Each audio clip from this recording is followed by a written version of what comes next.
What if കുട്ടികൾ അന്ന് ആ ലിഫ്റ്റ് എടുത്തില്ലായിരുന്നെങ്കിൽ. അപ്പോൾ നമ്മുടെ ലൈഫിൽ നമ്മളെടുക്കുന്ന ഓരോ ഡിസിഷൻസ് നമ്മളത് ചൂസ് ചെയ്തിരുന്നെങ്കിൽ നമ്മുടെ ലൈഫ് ഇങ്ങനെ പോകില്ല എന്ന് കുറേ പേര് ചിന്തിച്ചിട്ടുണ്ടാവില്ല. അതേപോലെയാണ് ഈ സീരീസിൽ നടന്നിട്ടുള്ളത്. സോ ഇത് 1978 നമ്മുടെ രാജ്യത്തെ നടക്കിയ ഒരു റിയൽ ഇൻസിഡൻ്റാണെന്ന് പറയുമ്പോഴാണ് ഈ സീരീസിൻ്റെ ഒരു ഭീകരത നമുക്ക് മനസ്സിലാവുന്നത്. ആ ഒരു ഇൻറ്റൻസിറ്റി. ബില്ലാരംഗ കേസ്. സോ ഈ വർഷം ഇതുവരെ കണ്ടില്ല വെച്ചിട്ട് വൺ ഓഫ് ദ ബെസ്റ്റ് സീരീസാണ് റാക്ക്. ഇനി ഞാൻ ഈ സീരീസ് റീവാച്ച് ചെയ്യില്ല. അത് എന്നെക്കൊണ്ട് പറ്റില്ല റീവാച്ച് ചെയ്യാനായിട്ട്. അത്രത്തോളം ഇൻറ്റൻസ് ആണ് ഈ സീരീസ്. വെറും 8 എപ്പിസോഡേ ഉള്ളൂ. ഞാൻ ഒറ്റ നൈറ്റ് കൊണ്ടാണ് ഈ സീരീസ് ഫുള്ള് കണ്ടു തീർത്തത്. ലാസ്റ്റ് എപ്പിസോഡ് ഞാൻ സ്റ്റൺ.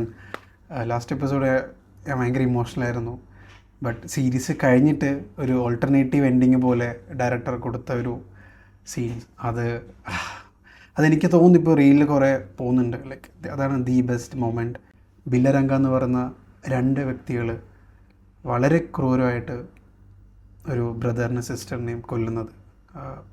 അത് പറഞ്ഞ് ഞാൻ സ്പോയിലറായി പോകും. ഇതിൻ്റെ ഫസ്റ്റ് എപ്പിസോഡ് കണ്ടു കഴിഞ്ഞാൽ തന്നെ നിങ്ങൾ ഹുക്കാവും ബാക്കിയുള്ള സ്റ്റോറി അറിയാൻ വേണ്ടിയിട്ട്.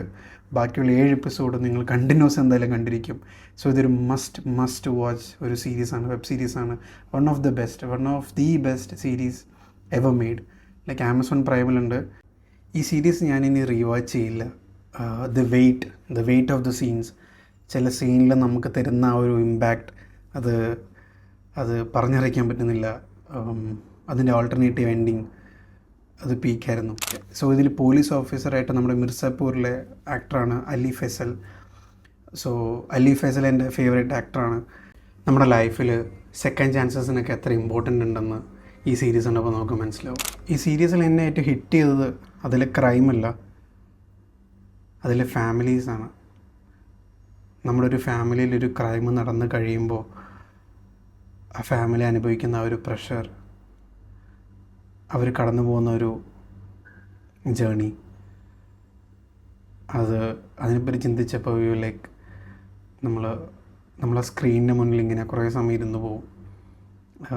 ഞാൻ ഇത്ര ലെങ്തി ആയിട്ടൊരു ഒരു റിവ്യൂ ഇട്ടിട്ടില്ല ഒരു മൂവിക്കായാലും സീരീസ് ആയാലും. നമ്മളൊരു പോയിന്റിൽ നമ്മളൊന്ന് വ്യൂവർ എന്നുള്ള രീതിയിൽ ലൈക്ക് ഹെൽപ്ലെസ്. എന്തുകൊണ്ട് അന്ന് ആരും ആ കുട്ടികളെ കണ്ടില്ല, എന്തുകൊണ്ട് ആർക്കും ആ കുട്ടികളെ സഹായിക്കാൻ പറ്റിയില്ല, ഇതെല്ലാം നമ്മുടെ മിസ്റ്റേക്ക് തന്നെയാണ്. ഇപ്പോഴും നമ്മുടെ നാട്ടിൽ ഓരോ കാര്യങ്ങളും നടക്കുന്നുണ്ട്.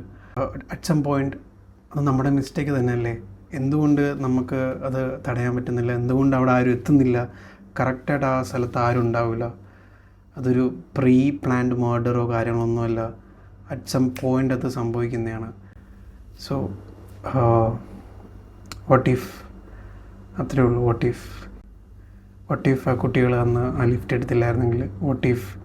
വാട്ട് ഇഫ് എന്നുള്ളൊരു വേർഡിനാണ് അവർ ഓൾട്ടർനേറ്റീവ് എൻഡിങ് കൊടുത്തിരിക്കുന്നത്. So hats off to the director, to the whole team. പിന്നെ ഈ സീരീസിൽ അഭിനയിച്ച ആ കുട്ടികൾ, ആ പെൺകുട്ടി, ആ പയ്യൻ, ലൈക്ക് എനിക്ക് തോന്നുന്നത് സിബ്ലിങ്സ് ആണ് റിയൽ ലൈഫിൽ. Like so good. One of the best series ഞാൻ എൻ്റെ ലൈഫിൽ കണ്ടില്ല. One of the best series. Do watch.